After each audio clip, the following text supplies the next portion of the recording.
জাতি নাই, মোৰ কোনো ধৰ্ম নাই, মোৰ কোনো ভগৱান নাই। মই মুক্ত, মই কাঞ্চনজঙ্ঘা। এই মায়ার ধরা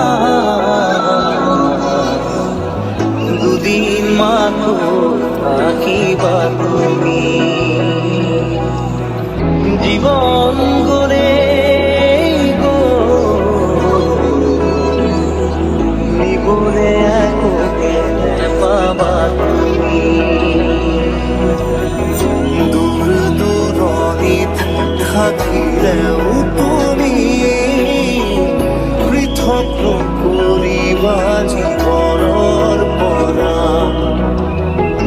এজ মনোহৰে পৃথিৱী নেওচি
चलो भाई हेलमेट वाले भाई हाँ हाँ गाने दो